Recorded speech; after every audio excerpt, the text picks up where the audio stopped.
Desde muy temprano yo creo que mi inocencia fue robada. Me enseñaron a contar dinero, a empacar droga, a cortar la droga, a cómo era que se procesaba. En la escuela preguntaron a todos los niños, oh, yo quiero ser policía.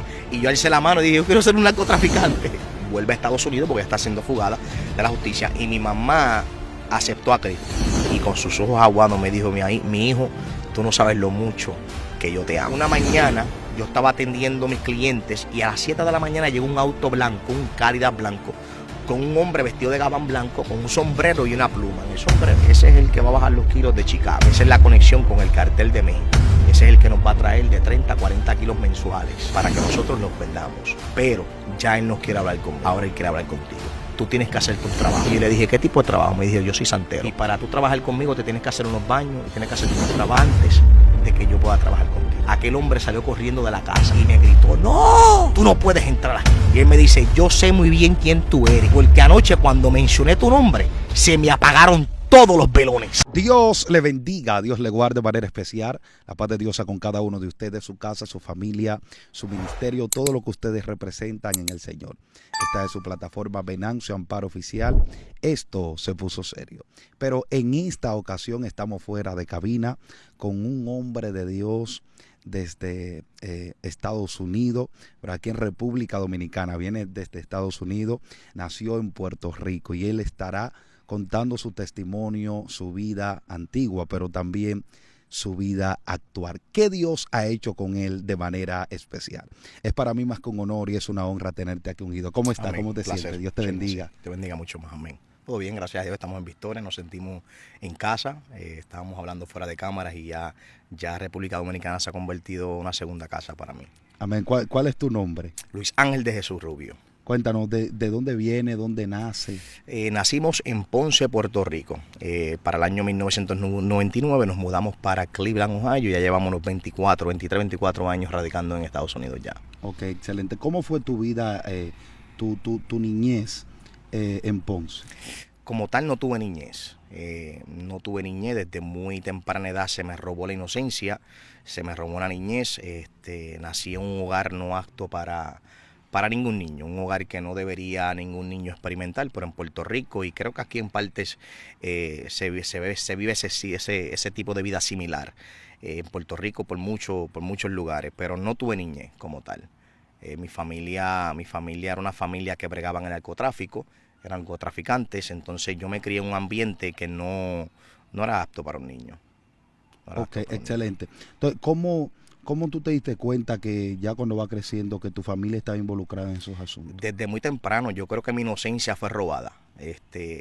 La Biblia es clara cuando dice en Santiago capítulo 4, versículo 17, que el que sepa hacer el bien y no lo hace, le es pecado. Ya yo de muy chiquito, ya yo sabía cuál era el bien y cuál era el mal. Yo no veía muñequitos, yo no jugaba canicas, yo no jugaba el carrito, yo no veía, sacaba una chiringa para volarla. A mí desde muy temprana edad me enseñaron a contar dinero, a empacar droga, a cortar la droga, a cómo era que se procesaba. Desde muy pequeño, a nosotros nos usaban en el caserío, en el residencial portugués, nos usaban como un tipo de mula. Se tiraba la policía y habíamos un grupo de niños que íbamos al punto, recogíamos la droga y la escondíamos en el río. So que ya desde muy temprana edad ya no existía esa inocencia ni tampoco esa niñez. Como tal fue robada. ¿Pero qué edad tú tenías cuando comenzaste? Yo comencé desde que tengo uso de razón. Yo comencé a consumir marihuana a la edad de 6 años. ¿A la edad de cuántos años? De 6 años. A la edad de 6 años yo comencé a robarle los paquetes de marihuana a mi mamá de su cuarto y me iba para las canchas, debajo de los bleachers, allí enrolaba con los amiguitos y comencé a consumir marihuana a muy temprana edad. Pero quién era que manejaba esos asuntos en la familia? Toda la familia. Mi mamá se conocía o se conoce en Puerto Rico como la Ronel. Era la Ronel del punto. La Ronel del punto era la que manejaba el cargamento de droga que se le entregaba a los tiradores, a los que vendían en el punto de droga, y la que recogía el dinero. O sea, en mi casa siempre estaba llena o de dinero o de los paquetes que se iban a vender en el caserío. Mi abuela trabajaba para la política, era muy cercana a la política, y mi abuela era la que traficaba droga dentro de las cárceles en Ponce.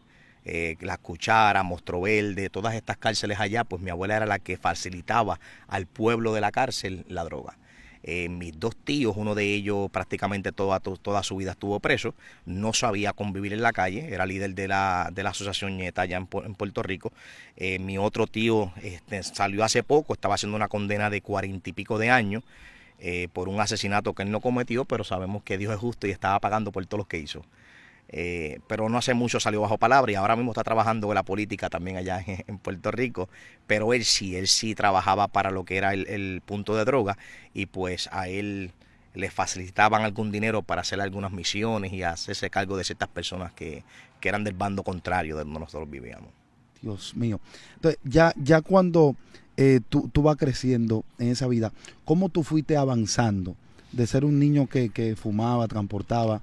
Viendo, obviamente había algo muy peculiar en mi hogar. En mi hogar llegaba mucha gente que se conocía por ser asesino, que otros le tenían miedo.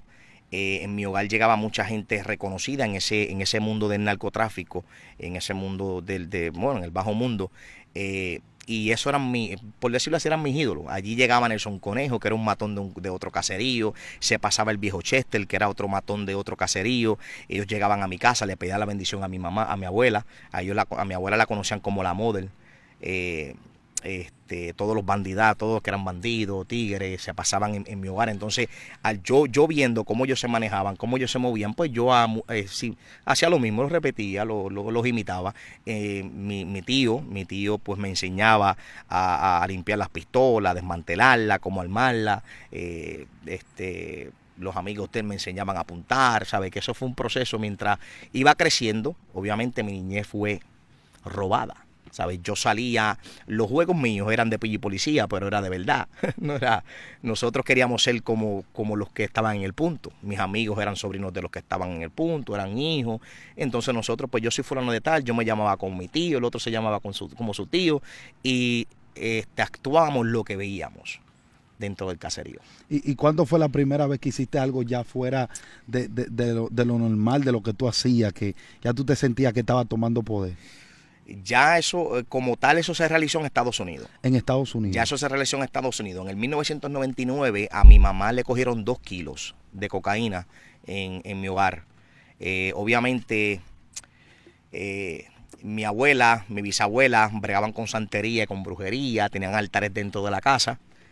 Nosotros teníamos, bueno, yo no, pero mi familia tenía guardias corruptos, guardias comprados. Yo me recuerdo que estábamos en Plaza Caribe, que es un shopping mall allá en Ponce, y me recuerdo que estábamos comprando unas cosas y mi mamá recibió una llamada de un policía dejándole saber que había un allanamiento para mi apartamento.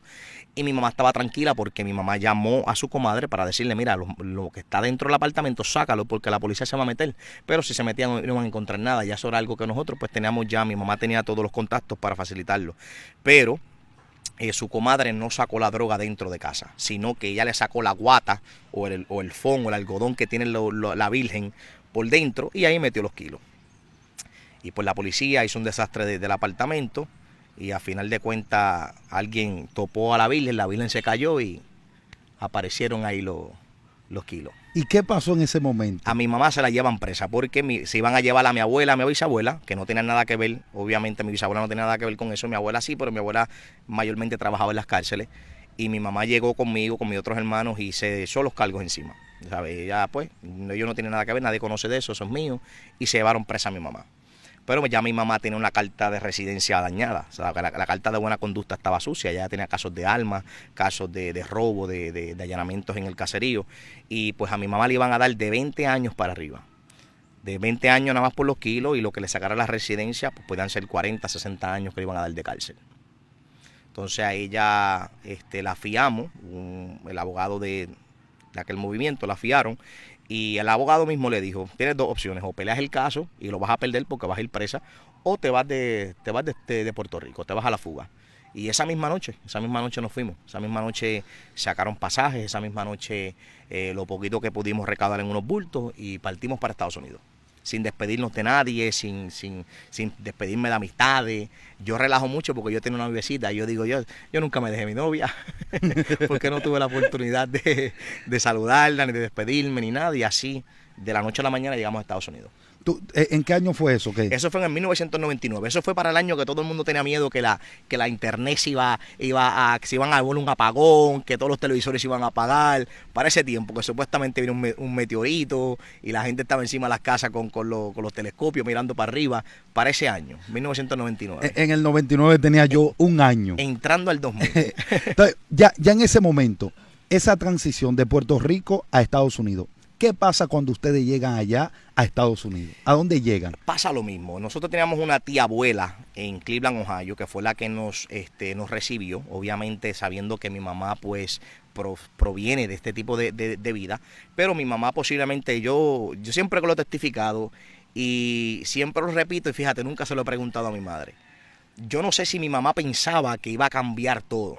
Yo no sé si ella, la transición de que salíamos de Puerto Rico para Estados Unidos, ella posiblemente pudo haber pensado que la vida iba a cambiar, que sus hijos iban a mejorar, que iban a tener un bien por vivir, que ella posiblemente iba a cambiar, pero llegamos a lo mismo. La Biblia dice que Jesús en una ocasión dijo, de cierto os digo, que todo el que hace pecado, esclavo es del pecado. Yes. Y nosotros éramos esclavos a ese estilo de vida, éramos esclavos a eso nos llamaba, eso nos gustaba. Entonces llegamos a Estados Unidos y seguimos haciendo lo mismo. ¿Cómo? Porque es un proceso. ¿Cómo pudieron establecerse el negocio de allá de Puerto Rico, establecerlo en Estados Unidos? Como tal, yo comencé a buscar. Sí. Sí, porque eso es lo que me gustaba. ¿Sabes? Yo de niño, yo no quería ser bombero. Yo de niño yo no quería ser policía, ni quería ser maestro. Yo de niño quería ser el narcotraficante más grande que existiera en Puerto Rico. Esa era mi meta. Eso era lo que conocía, era lo único que conocía. Creo que en una ocasión, en cuarto, quinto grado, mi mamá se metió en problemas porque en la escuela lo dije. En la escuela preguntaron a todos los niños, oh, yo quiero ser policía. Y yo alcé la mano y dije, yo quiero ser un narcotraficante. Porque eso era todo lo que yo conocía, eso es lo que se me enseñó. Y hasta cierto punto no culpo a mis padres. Mi madre tampoco conocía nada mejor que eso. Lo que ella conocía fue lo que me dio. Mis tíos de la misma manera. Entonces yo en Estados Unidos comencé a buscar, a ver a dónde había un punto de droga. Y comencé a montarme en bicicleta y a buscar hasta que encontré uno. ¿Qué encontraste y a dónde? Encontré uno en la Walton, la calle se llama Walton, hay una escuela allí elemental y los que me están escuchando o escuchen, que sean de Cleveland van a saber. Me encontré un grupo de jóvenes que hasta el sol de hoy, algunos de ellos son amigos míos, otros están presos, pero con todos trabajé. Después que me convertí al Cristo, a todos les presenté a Cristo, les prediqué, les testifiqué, ellos saben todo. Allí me encontré con un grupo que estaba vendiendo heroína y no sabía lo que estaban haciendo. Entonces yo me la acerqué, yo soy un niño, yo tenía creo que 9, 10 años, y este niño se le acerca y comienza a hablarle de las cosas que estaban haciendo mal, de cómo estaban empacando mal, de cómo se estaban manejando mal, y ellos no podían creer que este niño sabía más que ellos. Ellos tenían un poquito más de edad que yo creo que estaban entre los 15 y 16 años, esos jóvenes que estaban allí vendiendo droga, y ellos querían conocer a mi familia. Decían, tenemos que conocer a tus padres porque ¿cómo tú sabes tanto? Y ahí comenzó todo. Dios. Entonces, ¿cómo comenzó a darse ese enlace ya que ustedes se establecieron ahí? Ahí pues yo los llevé a algunos de ellos que eran los que estaban al mando, los llevé a mi hogar, conocieron a mi mamá, conocieron al que en aquel entonces era mi padrastro, el papá de mis hermanos, y se estableció una relación y comenzamos a bregar con droga nuevamente. Y de ahí creció, de ahí expandió. En Estados Unidos, no sé, en Puerto Rico se bregan las asociaciones. En Puerto Rico están los 27, los 25, los nietas, etcétera. Las pandillas se extinguieron hace muchos años atrás en Puerto Rico, que eran las avispas, eran los pitufos, todas esas cosas que hace años atrás se extinguieron. Ya en Puerto Rico se trabaja todo con la asociación. Las asociaciones corren las calles desde dentro de las cárceles. En Estados Unidos son las pandillas. En Estados Unidos son las gangas. Entonces ya tuvimos que asociarnos a ciertas pandillas en Estados Unidos para entonces comenzar a expandirnos y así sucesivamente. ¿Y era una pandilla de renombre la que se asociaron? Había una, la cual no era como tal una pandilla. Había un grupo que se quería hacer una pandilla de los nietas, pero los nietas no son una pandilla. Los nietas son una asociación, que antes era una asociación pro confinado, que era para ayudar a los confinados dentro de las prisiones, pero ya sabemos que se ha convertido en algo que no es como antes. Ahora bregan con droga, etcétera. Y este grupo de jóvenes puertorriqueños allá en Estados Unidos pues creían que ellos eran una pandilla. Entonces ya mi familia, siendo nosotros parte de la asociación, teniendo tíos y amistades que eran líderes dentro de la asociación, pues nosotros decidimos, ustedes quieren ser nietas, ustedes tienen que caer presos, Para usted ser nieta, usted no puede ser nieta porque está en la calle o porque su tío es nieta. Usted es nieta cuando usted es integrado a una corrección en Puerto Rico, Sí. y usted pasa el proceso para ser integrado. Así es nieta, si es 27, si es 25. Entonces, pues nosotros rompimos eso. Se cayó lo de la pandilla, y pues llamamos a Puerto Rico, nos mandaron los libros, nos mandaron el reglamento, y comenzamos a tratar de que ellos llegaran a Puerto Rico para hacer ese proceso. Pero eso también se cayó, no llegó ahí. Entonces, sino que evolucionó a una pandilla como tal, con nombre, con reglas, con colores, etcétera. ¿Y qué nombre le pusieron? Había muchas, estaban los Kilas, estaban los BLS, estaban los Meyer Boys, estaban los Corruptos, estaban los Latin King, habían dos bandas de Latin King, están los Cohortes, están los Bloodlines, hay una tribu que es de Nueva York y la otra tribu es de Chicago, están los Bloods, están los Crips, entre muchas. Sabemos que en ese mundo del narcotráfico hay un momento de paz. ¿Paz en qué sentido? Donde todo el mundo está en su asunto, pero hay momentos de guerra. ¿Cuál fue la primera situación que se dio que tú sentiste, wow, verdaderamente estoy en la candela? Allá en Estados Unidos. En Estados Unidos, correcto, que no es lo mismo, es muy difícil, porque allá la policía es muy difícil que se corrompa. Allá es muy difícil que los guardias sean comprados. Allá es muy difícil en cuestión a que estás en un lugar donde la seguridad es más alta. Para ser un narcotraficante o para ser un pandillero en Estados Unidos es fuerte. Obviamente allá no se juega con la ley. Allá te apagan la luz, allá te meten preso por vida, 50, 60 años, y no tienen compasión con los criminales. Pero yo creo que una de las primeras guerras que yo tuve fuerte, donde yo sé que ya yo sabía que yo estaba en el fogón, pero donde tuve que responder, fue con los Bloods, con la ganga de Moreno. ¿Qué pasó? Los colores. Los colores. ¿Colores? ¿Cómo así? Sí, los colores. Cada ganga tiene un color y representa algo.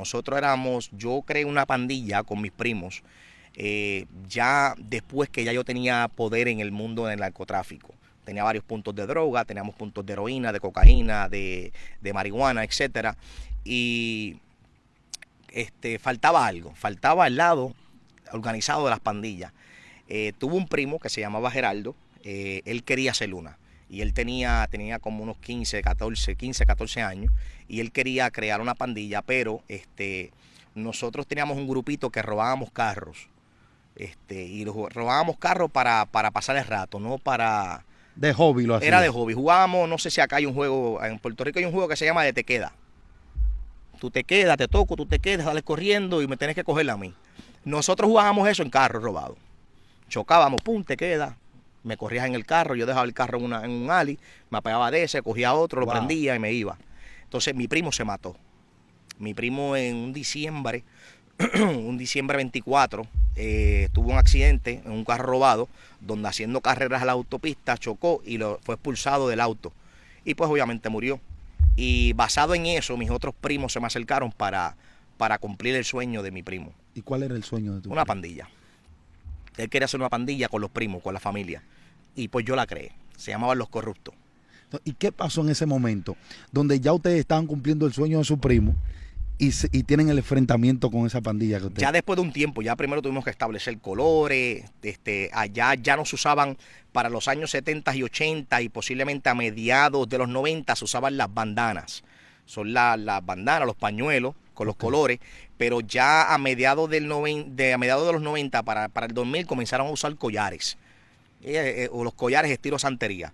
Pero los collares tenían los colores que representaban las pandillas y tenían cierto significado, dependiendo de cuántas bolitas tenía el collar, todo tiene un significado. Nosotros teníamos 375 bolitas, significaba algo, teníamos 3 patrones de colores que significaban algo, teníamos 2 tipos de collares, los collares blancos y rojos eran collares de paz, donde estábamos tranquilos. Cuando nos poníamos los collares blancos y negros ya estábamos en guerra, ya todos sabían cuando veían esos collares que estábamos en guerra, etcétera. Entonces los colores rojos eran de la pandilla de los Bloods, una pandilla que se creó para los 70 en California, y esa pandilla pues creció y estaba en Estados Unidos, estaba en Cleveland, en la parte del East Side de Cleveland.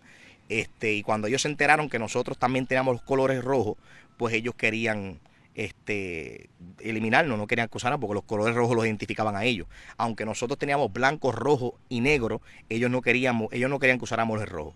Y pues entramos en guerra por eso. ¿Y cuál fue el primer enfrentamiento? ¿Qué fue que pasó? ¿De qué manera? El primer enfrentamiento fue que ellos nos hicieron un drive-by. Tráemelo aquí. Ellos en carro nos tirotearon. Ok. Estábamos en la Myers, es una calle donde yo tenía un punto de droga y donde prácticamente me crié mucha de mi juventud en Estados Unidos, muchos de mis amigos, y de ahí fue que surgió, de ahí fue que establecimos como tal la pandilla de los corruptos, y estábamos en una ocasión en una de las casas abandonadas que teníamos donde vendíamos droga, y ellos nos entraron a tiro, y de ahí surgió todo. No sabíamos quién eran al principio, no sabemos quién fue, porque nos teníamos cierto respeto y sabíamos que las pandillas del Westside no se iban a atrever a hacer eso. Hay algo que muchas de las pandillas en ese entonces eran jóvenes. Muchos de ellos peleaban con manopla, peleaban con bate, a puño. Mi pandilla era completamente distinta. Yo tenía dinero, yo tenía puntos de droga. Nosotros no peleábamos al puño. Nosotros teníamos R15, AK, Metra. Nosotros no peleamos. Entonces ya eso estaba establecido y la gente sabía que con nosotros no podían pelear al puño. Se ponía un problema a pelear al puño, pues te entrábamos a tiro a la casa, le entrábamos a tiro a la casa de tu papá, a la casa de tu mamá, etcétera. Entonces tomó un tiempo para encontrar quiénes fueron los que nos hicieron el drive-by, porque no entendíamos, sabíamos que alguien de cercano no fue, o las pandillas que nos rodeaban no fueron. Y cuando nos enteramos, pues entonces nosotros también tomamos venganza. Entonces, ¿qué pasó en ese momento cuando ustedes se dan cuenta? ¿Quién fue que le hizo el atentado? Primero yo hice una llamada. Traté de comunicarme con el líder de ellos para preguntar el por qué, porque no entendíamos. Nunca los conocíamos, no sabemos quién eran. Obviamente somos puertorriqueños, ellos son afroamericanos. Vivimos en dos lados opuestos de la ciudad. La ciudad está dividida en dos lados. Cleveland es bastante grande y está el East Side y está el West Side. El West Side se conoce como el lugar de los hispanos, de los latinos, y el East Side eso es de los morenos. Entonces yo no le estaba pisando su negocio, ni ellos estaban pisando mi negocio, porque éramos dos polos opuestos. Entonces primero era buscar por qué. Y cuando nos enteramos que era por el color, era algo que no tenía mucho significado, pero tampoco nos íbamos a dar falta de respeto. Y entramos en guerra con ellos. ¿Y cuál fue el atentado que ustedes le hicieron? ¿A qué nivel llegó esa guerra entre ustedes? Nosotros bajamos a un caserío, porque en Estados Unidos también hay caseríos, son los proyectos que hay en Puerto Rico, son proyectos en Estados Unidos, también son bastante malos. Nosotros nos metimos en uno de sus caseríos. Ellos tenían un punto de crack. Vendían crack en ese caserío, y nosotros nos metimos, le vaciamos un armamento de balas en la casa que ellos tenían todo para preparar su crack, y de ahí comenzó todo. Pero cogimos, le forramos el apartamento de roto. Sí. Dios mío. Sí. Sin miedo. Obviamente ahora en Cristo uno piensa en todas estas cosas, y las veces que yo sé que Dios me protegió y que Dios me cuidó, posiblemente pudiéramos matar a alguien inocente que no tuviera nada que ver con lo que estaba aconteciendo. Eran por unos colores que no tiene sentido. Hoy en día, ya siendo un hombre de Dios, ministro que he viajado el mundo y que he predicado su palabra, eso no tiene sentido para quitarle la vida a otro ser humano, ni que un ser humano te quite la vida a ti por unos colores. Pero pues en ese tipo de vida no se piensa con esa lógica. Pues se piensa con que yo soy el más que manda, y a mí nadie me va a faltar el respeto. Hay un punto. Ellos llegan donde ustedes, le hacen el atentado, ustedes llegan donde ellos, le hacen otro atentado. Pero ¿en qué momento tuvieron un enfrentamiento face to face? Nunca lo tuvimos face to face, no. Nunca lo tuvimos face to face. Llegó un momento que tuvimos que sentarnos en una mesa de dialogar. ¿Hubo heridos? Hubieron heridos y pudieran haber más heridos. En una ocasión nos enteramos que ellos eran dueños de una barbería.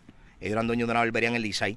Y nosotros habíamos en una ocasión asaltado un tren de armamento, y en ese tren que nosotros asaltamos tenían granadas.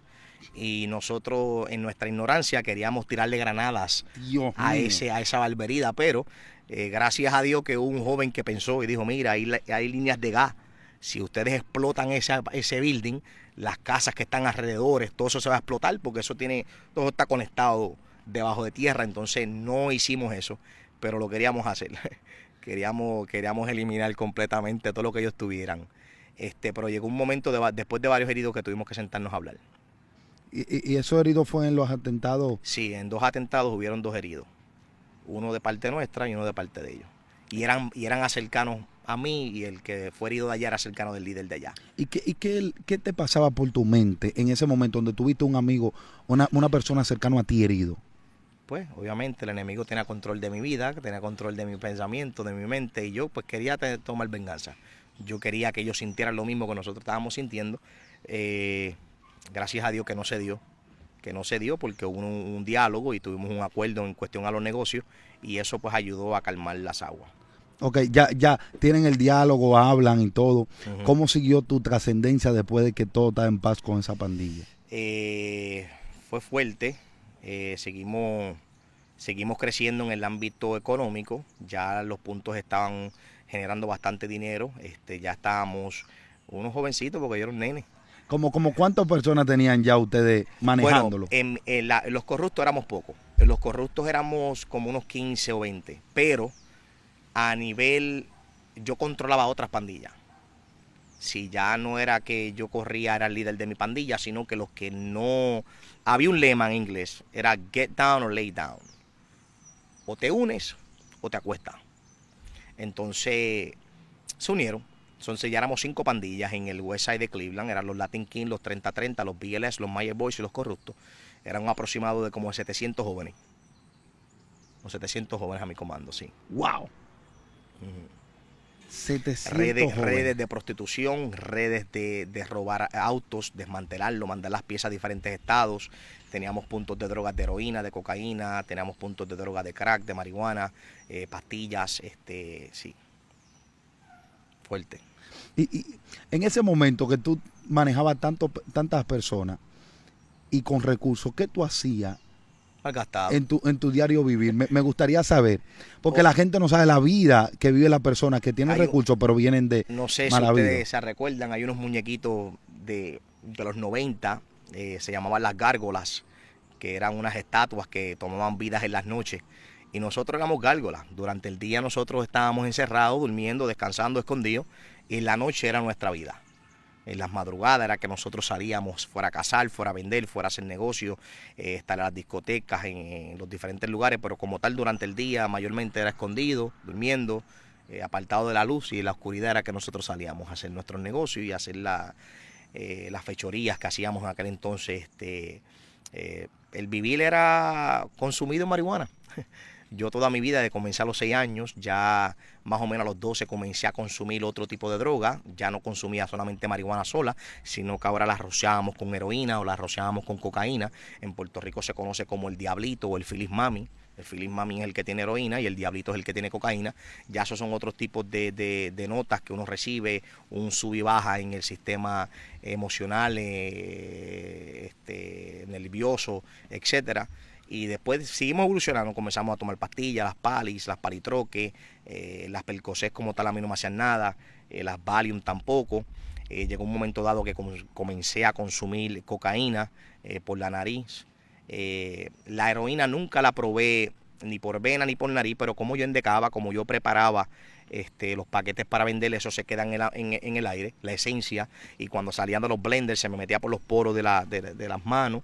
Y también pues sé lo que es la nota, sé lo que es estar arrebatado en heroína, pero no la consumí directamente porque uno de mis tíos era adicto a ella y yo no quería eso para mí, pero obviamente sabía las notas. Llegó un momento dado que ya la éxtasis no me hacían nada, tenía que molerlas y consumirlas por la nariz. Wow. Sí, bajo. Mayormente el día estábamos arrebatados con mujeres, contando dinero, escondido, y preparándonos para las noches. En las noches era que nosotros teníamos vida. Las gárgolas. ¿Y cómo era? Me gustaría que me cuente una noche de la noche de usted en el mundo. Era cazar, era si estábamos buscando a alguien que tenía algo nuestro, alguien que había choteado, alguien que había dicho algo de nuestras pandillas. En las reuniones siempre sacábamos las misiones. A los Latin Kings les tocaban encontrar a tal persona, ellos tenían que arreglar este problema, a los BLS les tocaba esto. Una noche para nosotros era estar endecando, bregando la droga, llevando los paquetes, esparciendo los paquetes a las diferentes partes de la ciudad y recogiendo dinero, etcétera.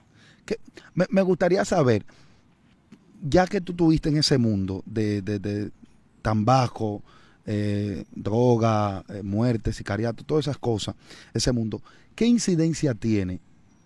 Es una pregunta abriendo un espacio aquí. La música.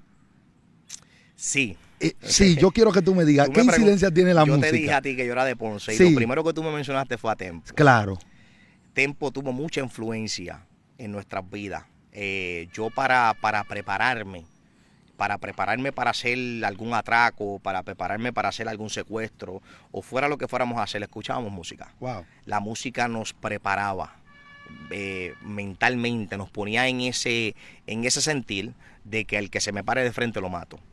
Yo me paraba frente a la radio, con 2 o 3 consumiendo droga, escuchando la música, preparándonos para luego salir y hacer lo que teníamos que hacer. Entonces sí, el reggaetón de bajo mundo, porque en aquel entonces todavía al principio de los 2000 la música todavía de Puerto Rico no había explotado, no había salido comercialmente. Allá todavía tenemos cassette y las que traían de Puerto Rico.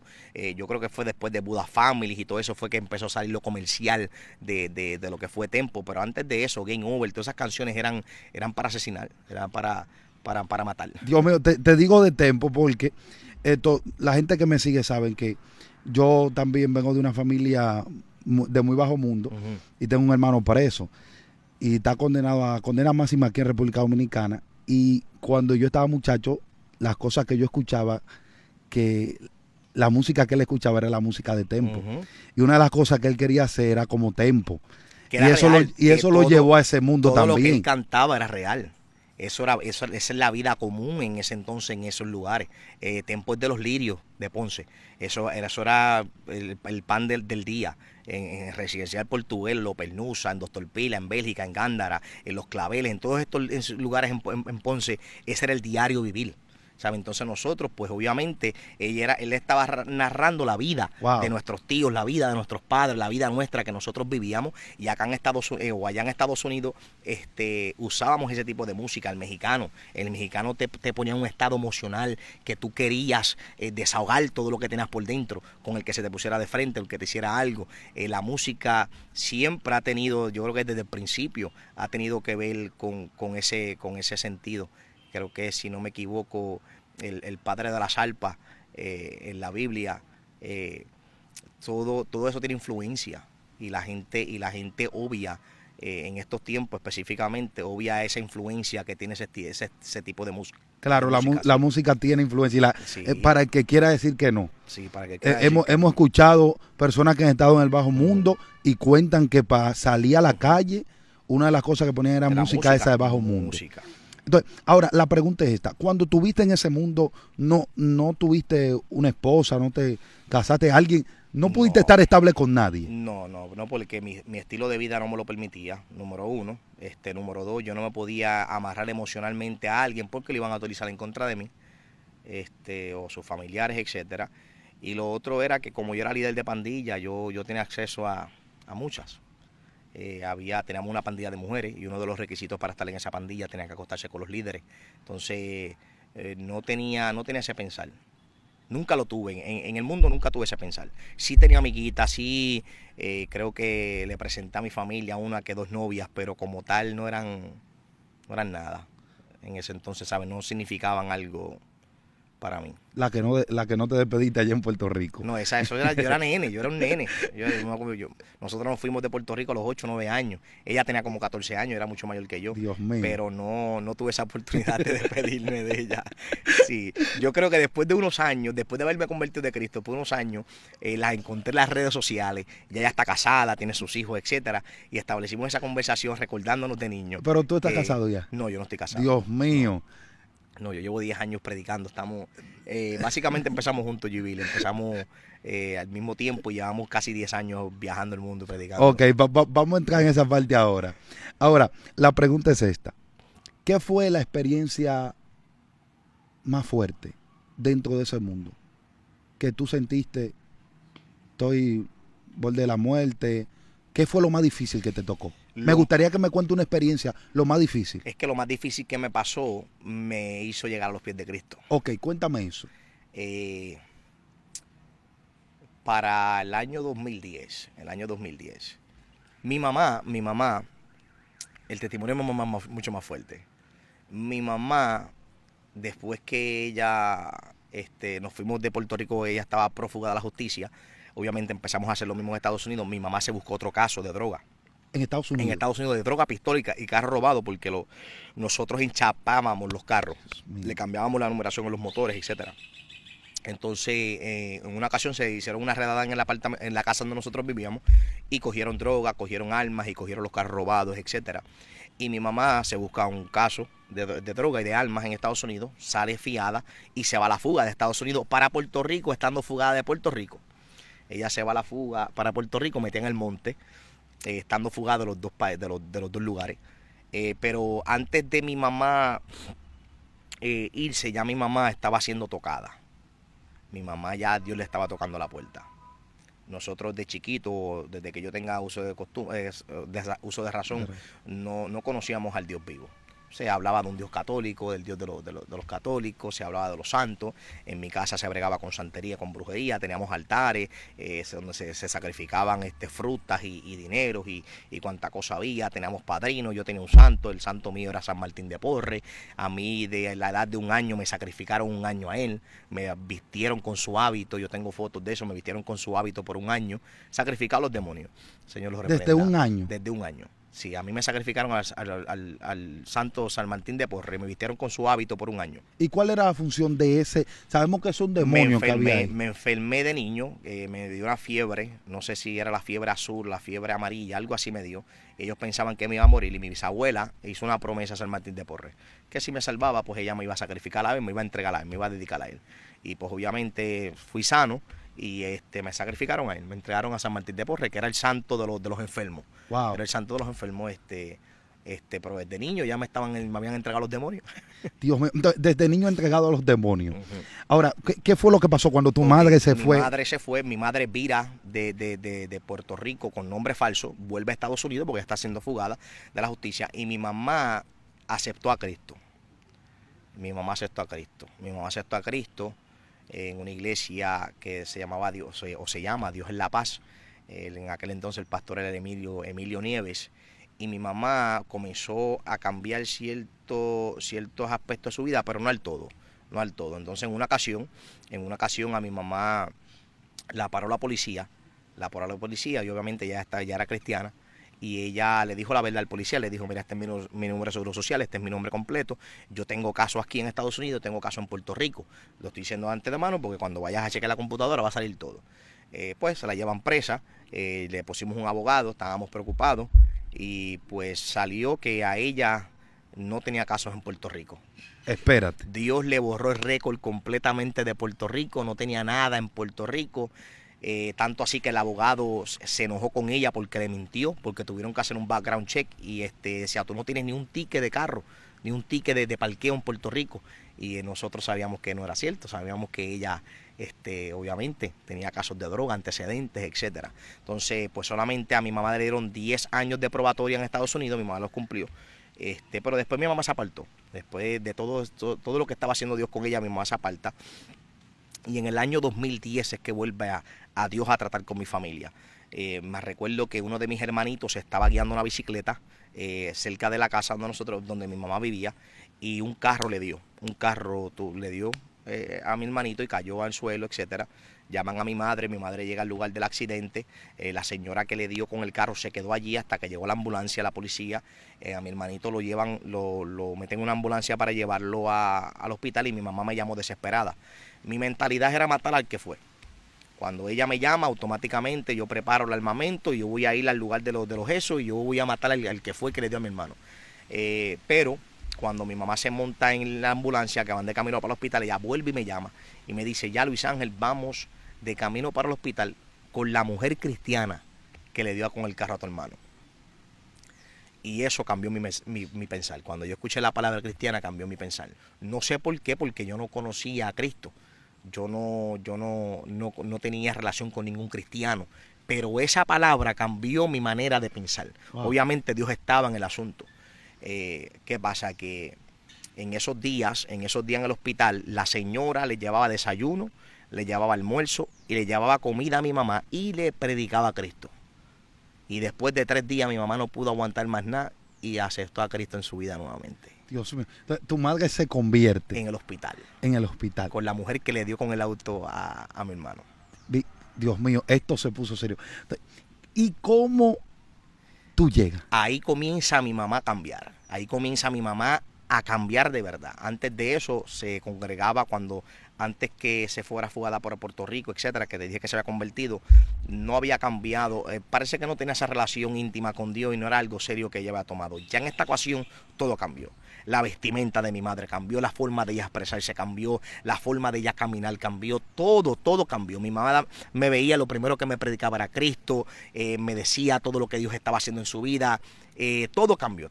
Mi mamá yo la conocí toda mi vida de rubia. Toda mi vida la conocí de rubia. Y un día yo entré a casa de mi mamá, y había una mujer de pelo negro lavando los platos. Y yo me asusté, yo creía que había entrado a la casa que no era.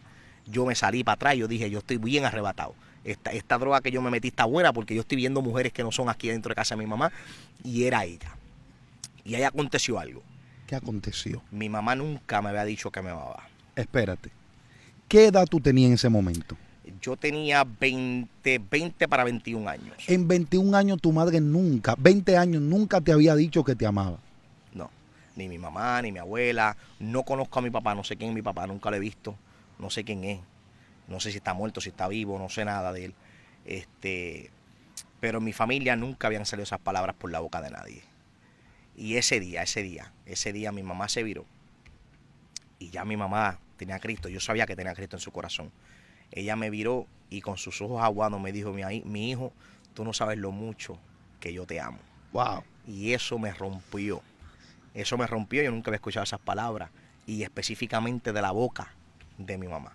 Y eso yo sé que comenzó a trabajar en mí. Eso me rompió ese día.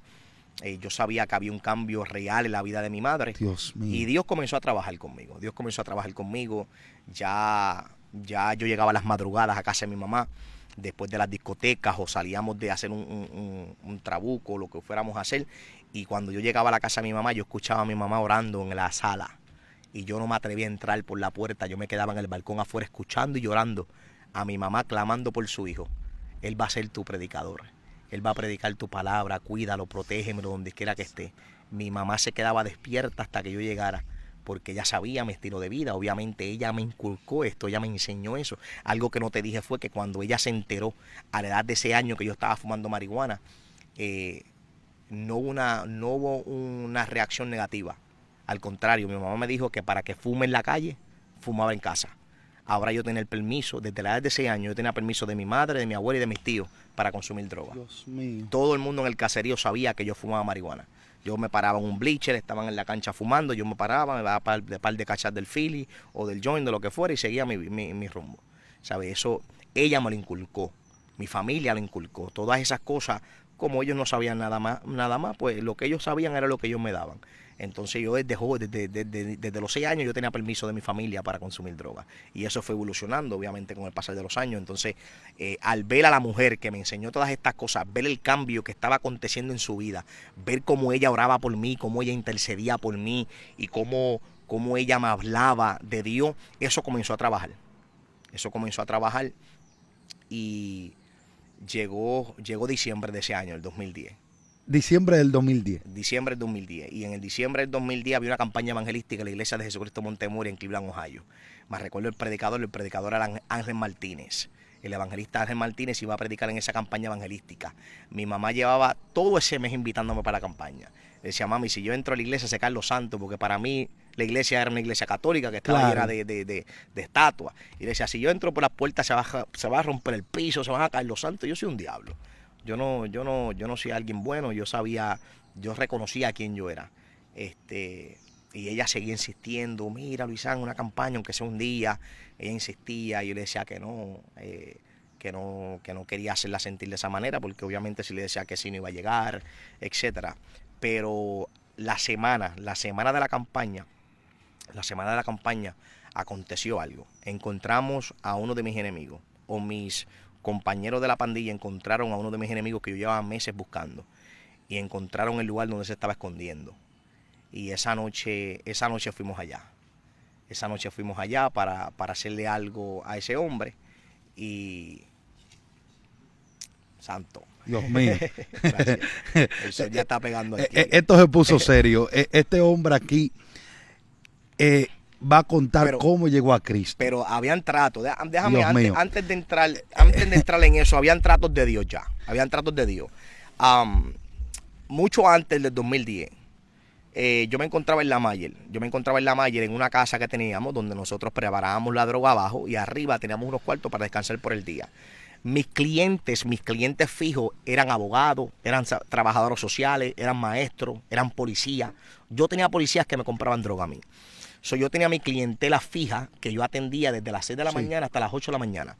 Yo me recuerdo una mañana, yo estaba atendiendo a mis clientes y a las 7 de la mañana llegó un auto blanco, un Cadillac blanco, con un hombre vestido de gabán blanco, con un sombrero y una pluma en el sombrero. Y este hombre estaba buscando a uno de mis compañeros. Obviamente, cuando yo lo veo apearse del carro, yo le digo a él, usted está en el lugar equivocado.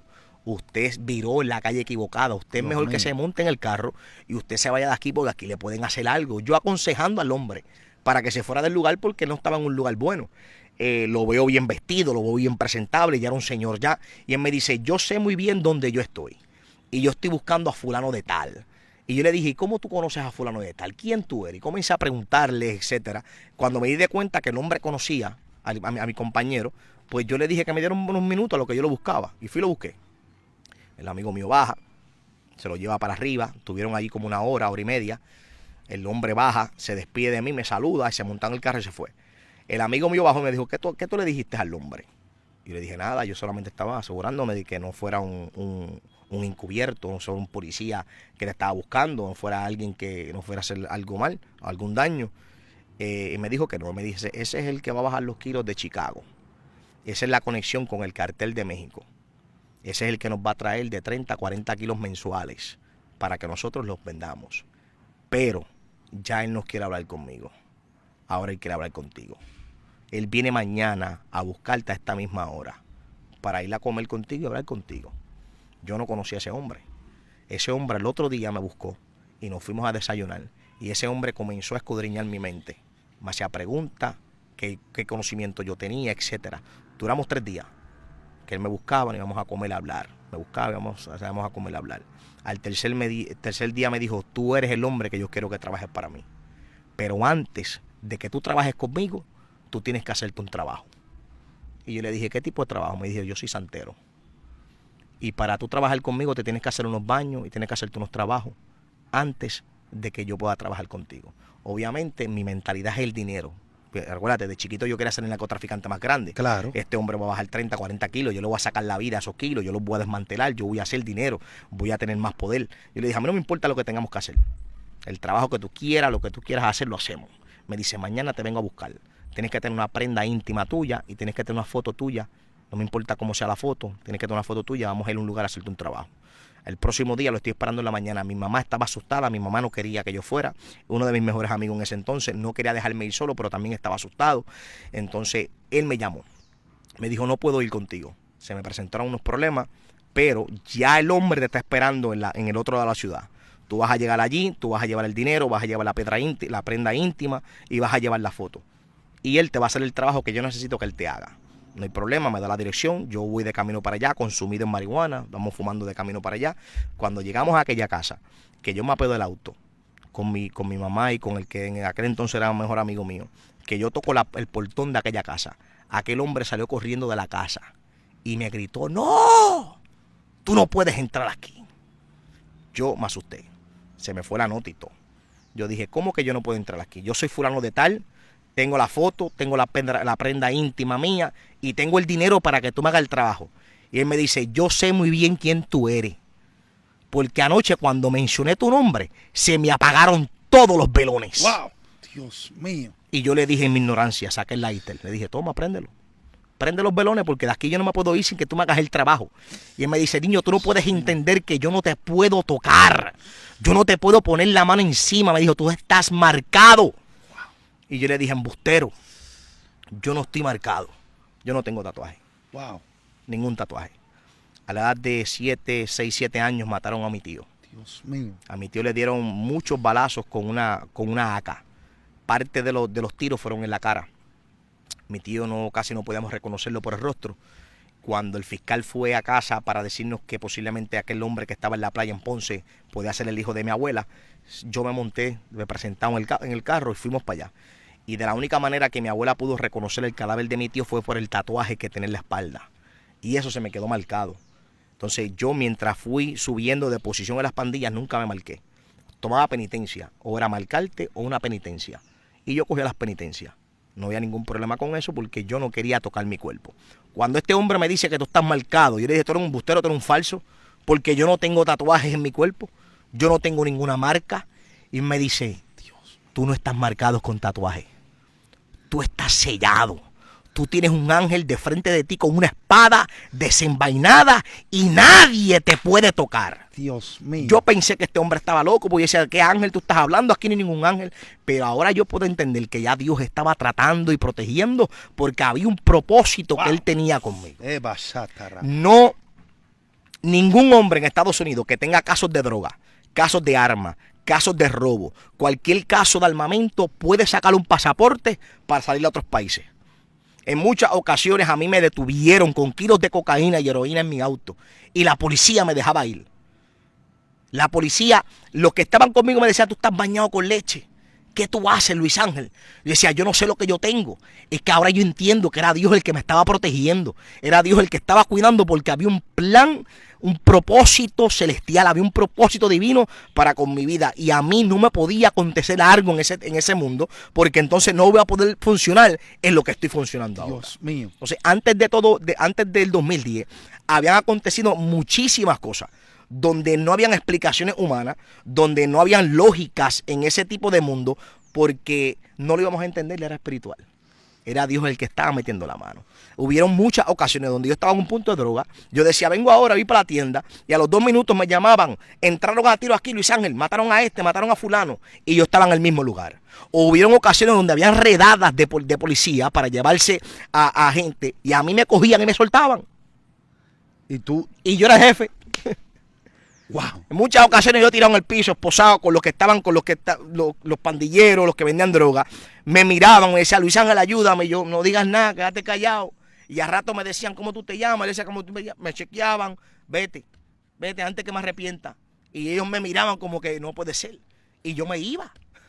Y no era conexiones con policía. No, yo no tenía ni era chota, ni era conexiones de policía, ni nada. Era algo que no tenía explicación en aquel entonces. Pero ahora sabemos que era Dios el que estaba metido en el asunto. Dios, pero pasando eso con ese santero y todo, tú no te convertiste en ese momento. Porque yo no sabía, yo no conocía ese tipo de mundo. Yo no sabía quién era Cristo. Yo no sabía de qué ángeles él estaba hablando con espada desenvainada. Yo no sabía nada de eso. Yo entendí que era un hombre que estaba loco, un hombre que se pensó que yo tenía tatuaje, yo no tenía tatuaje. Y yo continué, no trabajé con el cubano, porque aquel señor era un cubano, no trabajé con el cubano. Porque obviamente no me hice el trabajo. No trabajé con el cubano, pero yo seguí trabajando en lo mío. Yo trabajaba en otros trabajos, me hicieron otros trabajos, yo tenía amuletos. Yo me ponía mi ropa interior al revés, porque decían que si yo me ponía la ropa interior blanca al revés, la muerte me pasaba por encima cuando yo estaba en las discotecas o cuando yo estaba metido en los puntos, etcétera. Yo hice trabajo en los cementerios, donde cuando decían, mira, la muerte los está siguiendo, no sabemos cuál de los 3 es, los 3 tienen que ir a un cementerio, decir estas palabras, coger una mano llena de dulces, tirar los dulces para atrás, y el que escuche la voz ese es el que se va a morir. Y nosotros tirábamos los dulces y yo no escuchaba nada, pero salía cogiendo.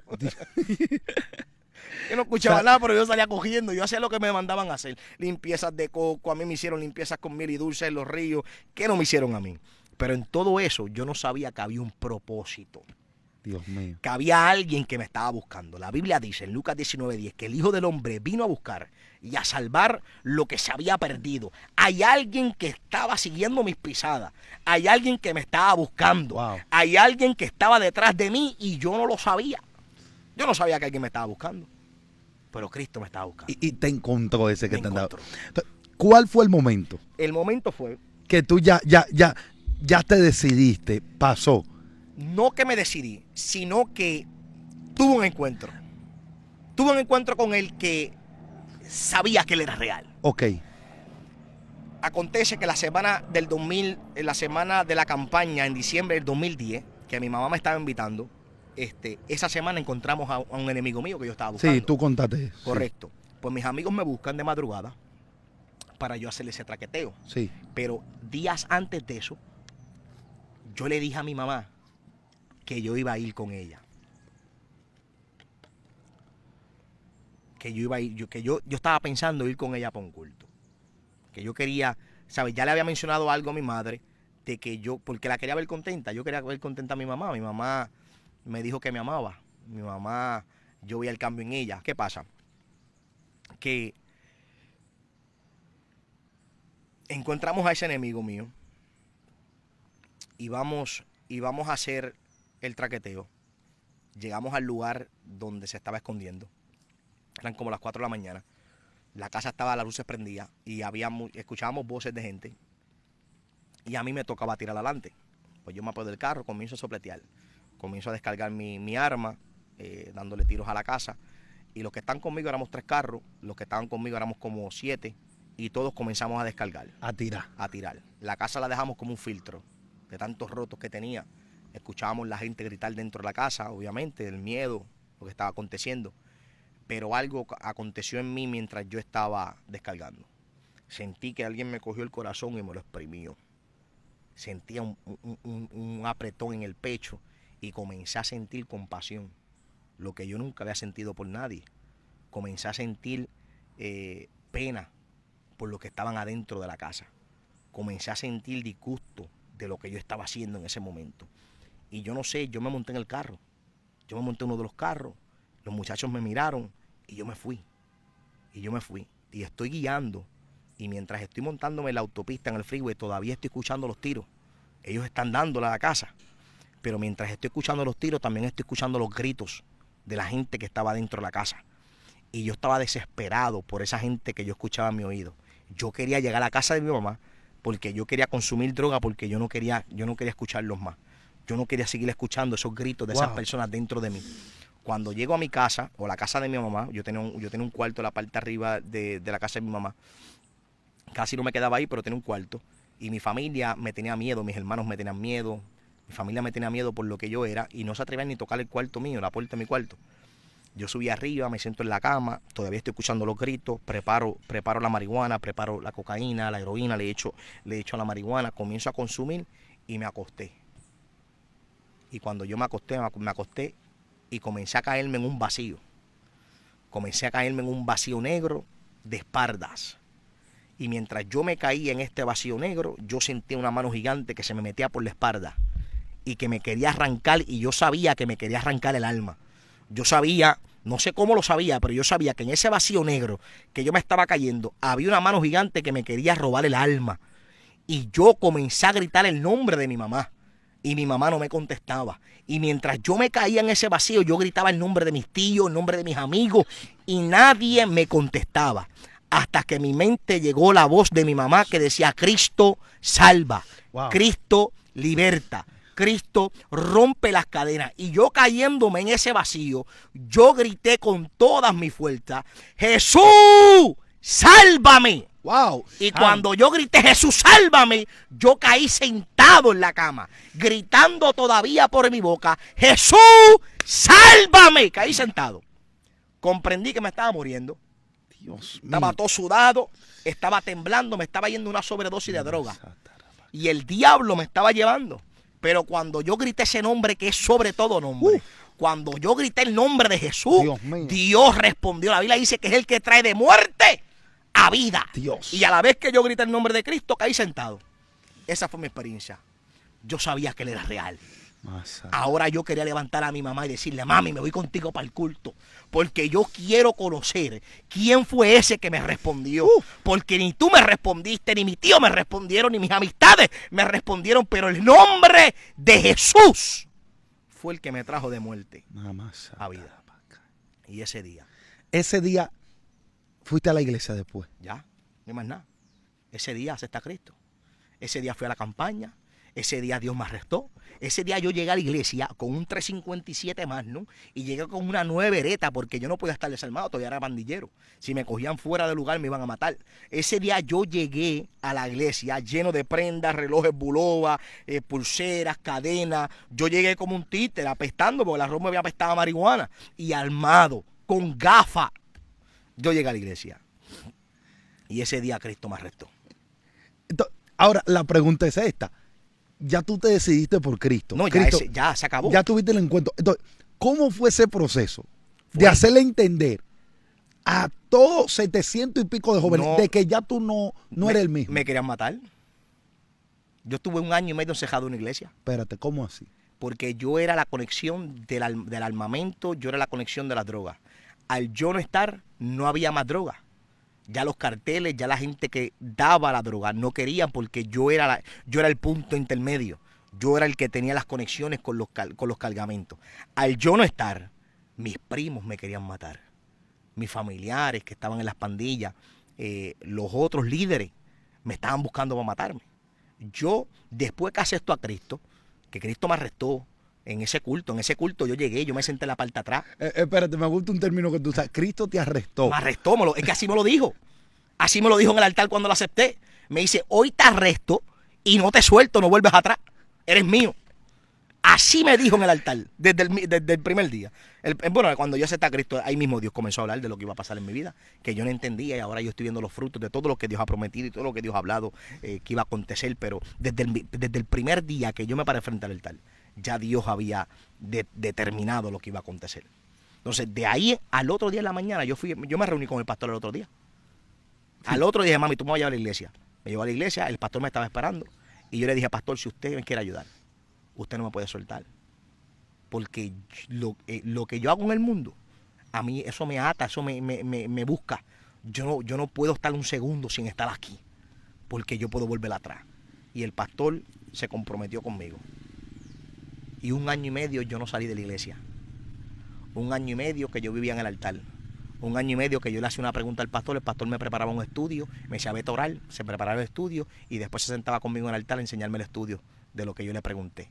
1 año y medio que yo vivía ayunando y vigilando. 1 año y medio que yo limpiaba la iglesia de arriba y abajo. Esa iglesia era inmensa. Está nuestro hermano Billy testigo. Un templo que vale 2 puntos y pico millones, de 3 pisos, con montones de salones. Yo me tardaba 15 horas en limpiar la iglesia. Yo no salía, yo terminaba de limpiar y me iba para el culto, me sentaba en la parte de atrás sudado, me bañaba en la casa del pastor al lado, me bañaba en el basement de la casa del pastor y volvía para el templo. El pastor me dio instituto solo, 1 a 1, todas las preguntas que yo le hacía, él me las contestaba, él salía a predicar, yo me iba con él, todos los predicadores que venían a la iglesia, yo me sentaba al frente a escribir lo que predicaban. 1 año y medio encerrado, 1 año y medio que cuando yo salí de la iglesia no me parecía a la foto que te enseñé. No, la vamos a poner en pantalla la foto. Es muy diferente. Cuando yo salí de la iglesia, la gente me pasaba por el lado y no sabía que era yo. Compañeros de las pandillas me pasaban por el lado y no sabían que yo era menor, porque a mí me decían menor. No sabían que yo era menor. Yo tenía que hablarle. Fulano. Unos pensaban que yo estaba muerto. Otros pensaron que a mí me habían metido preso. Otros pensaron que yo trabajaba con la mafia, porque en ocasiones parece que me vieron con el pastor engabanado y decían que yo estaba trabajando con la mafia, que por eso dejé las pandillas. Otros decían que me fui del estado, que estaba en otro país. Muchos rumores, porque por 1 año y medio estuve encejado, hasta que Dios me permitió volver a salir. Y yo era completamente distinto. Mi físico cambió, mi mentalidad cambió, mi forma de hablar cambió. Todo cambió en mí, todo. ¿Y qué comenzaste? Porque tú, ese liderazgo que tenía en el mundo, cuando en tu antigua vida, ¿qué comenzó Dios, Jesucristo, a hacer contigo? Porque hablamos de lo que tú eras. Dios comenzó a trabajar en mí. Yo me salí de la escuela a la edad de 11 años. Comencé 6º grado. ¿Sabes? Yo no sabía multiplicar bien. Yo casi no sabía leer. Yo casi no sabía escribir. Yo lo que sabía era dar tiro y vender droga. ¿Sabes? Yo me salí de la escuela. Llegando de Puerto Rico a Estados Unidos, yo no fui más a la escuela. Tuve algunos meses y ya se acabó. Todo era calle, pandilla, droga, puntos de droga. Yo no fui a la escuela. Dios comenzó a tratar conmigo en esa área. A darme conocimiento, obviamente. Comencé a practicar, a leer con los estudios que me daba el pastor, la Biblia, con la Biblia en oración. Y Dios comenzó a trabajar en mí. Porque ahora, todo lo que Dios estaba hablando, yo lo que quería era servirle a Dios. Yo no quería liderazgo, yo no quería posiciones, yo no sabía lo que era un evangelista, yo no sabía lo que era nada de eso. Yo lo que quería era servirle a Dios del agradecimiento por lo que Él había hecho en mi vida. Porque en ese año pasaron muchas cosas. En ese año y medio yo metí a otros jóvenes que se querían salir de la ganga conmigo al templo y se quedaban dormidos. Nosotros hicimos literas de madera en el basement de la iglesia para acostarnos a dormir, de tres pisos. éramos 6, 7 que nos acostábamos a dormir, nos levantábamos y comenzábamos a limpiar la iglesia. El pastor nos preparaba estudio, el pastor nos cocinaba, el pastor nos hacía comida. Yo hice un bautisterio en la iglesia con mis manos, rompimos cemento, nosotros renovamos los salones de los niños, le metimos losetas. Bueno, que yo no hice en ese año. En ese año y medio Dios trató conmigo de una manera increíble. Y ya ha viajado a muchos lugares. Ya he viajado sobre 15 países.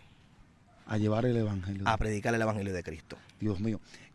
Dale un consejo a esa juventud para cerrar. Cristo. Cristo es la solución. Abandonarte en las manos del Señor. Abandonarte en las manos del Señor, dejar que Él sea el que haga y que el mundo no deja nada. Y esto yo creo que muchos lo han escuchado y lo van a seguir escuchando porque esto es llover sobre lo mojado. Ya no hay nada nuevo. Cristo es la solución. Cristo es el único que rompe las cadenas, es el único que liberta, es el que nos rompe del ciclo del pecado, es el único que tiene la potestad y la autoridad de hacernos hombres y mujeres de Dios. Cristo es la solución, Cristo es lo único que puede hacerte feliz, Cristo es lo que te trae propósito, Cristo es la paz, es Cristo, no hay más nada fuera de Cristo. Dios mío, hombre de Dios. Toda la gente que están ahí, esto tiene que verlo el mundo, comparte esta palabra, dele like, porque mensajes como estos, testimonios, son lo que tenemos que darle promoción. Ver lo que Dios ha hecho con este hombre, este joven, su vida, cómo Dios lo ha cambiado. Así que solamente tengo que decirle que Dios es real y que Jesucristo puede cambiar todo en tu vida. Hombre de Dios, ¿cómo la gente te pueden seguir en tus redes sociales? Luis Ángel de Jesús. Luis Ángel de Jesús, para lo que es Instagram y en Facebook, no comparto mucho en eso, no soy mucho de las redes sociales. Llevo muchos años predicando el evangelio, viajando el mundo y siempre me preguntan lo mismo, ¿por qué no subes nada en YouTube? ¿Por qué no? No he tenido el tiempo ni tampoco he tenido la iniciativa de hacerlo. Nuestro hermano Antonio me lo ha dicho varias veces, que haga un canal de YouTube para que suba los videos de las predicaciones, pero como tal, si busca por YouTube, lo que va a encontrar son como 3 o 4 testimonios en la radio de Maranata, en otras radios en Estados Unidos, pero como tal las predicaciones y así, cosas así, porque donde yo me meto no hay cámara. Yo predico en las cárceles, no hace mucho estuvimos ¿dónde estuvimos? Aquí, la Victoria, aquí es una parte de aquí de Santo Domingo, okay. Santo Domingo Norte. Eso es un pueblo que le llama La Victoria y ahí un presidente hizo una cárcel que es conocida como La Victoria. Claro. Ajá. Estuvieron en La Victoria predicando. Sí, predicando. ¿Te gusta ir a las cárceles? Ahí es que Dios me mete. Las cárceles, los hospitales, tenemos aproximadamente 7 cárceles con las puertas abiertas en Estados Unidos, y a los países que voy a predicar me meto en el fogón, me meto donde nadie se quiere meter, nos metemos en las aldeas, nos metemos en los puntos de droga, nos metemos en los lugares donde nadie quiere. Ahora mismo llevo ya los últimos 2 o 3 años viajando a México, predicando donde están los carteles. Hace poco estuve predicando por allá por Tulum, estuve por Veracruz. Ahora en diciembre, si Dios lo permite, vuelvo a salir para México para meterme en todos esos lugares. Dios mío, yo creo que este hombre tiene que comprometerse con la audiencia de esta plataforma para hablar de esas experiencias. Amén. En las cárceles, en esos pueblos, porque la gente piensa que ser evangelista es usted andar de avión en avión para promoción personal, pero no a predicar el evangelio donde se necesita. ¿Dónde está la necesidad? ¿Dónde está la necesidad? ¿Dónde está la necesidad? Entonces, vamos a hablar de eso más adelante, porque yo quiero que esta generación entienda qué es evangelio de verdad. Sí, que es un evangelista. Tenemos la confusión de que el evangelista es del altar. El evangelista no es del altar. A mí, cuando Dios me rescata o cuando Dios me arresta, me dice: tú no eres de los altares, tú eres de las naciones. Y ahí es que Dios me tiene, en las naciones, metiéndome en los lugares donde nadie conoce. Obviamente allá no hay ofrendas, no hay cámara, no hay honra de hombre, galardón de hombre. Ahí lo que hay es salvación y que Dios liberta, rompe cadenas y la gente acepta a Cristo de corazón. Y como tal, el evangelista es el que pesca. Nosotros somos los pescadores. Hombre de Dios, Dios te bendiga, mi amado. Yo quisiera agarrar un tiempo de la eternidad y entrarlo aquí. Y que la cámara no se descargue nunca. No tocamos ni yo creo que ni la cuarta parte del testimonio ni lo que Dios ha hecho, pero tendremos la oportunidad de hacerlo. Si usted quiere ver una segunda parte con este hombre, escríbalo aquí en la caja de comentarios, porque esto está descomunal. Yo mismo no quiero terminar, pero el sol nos está matando aquí. Ya usted sabe. Mis amados, Dios me le bendiga, Dios le guarde. Amén. Y solamente quiero decirle a ustedes que esto se puso serio.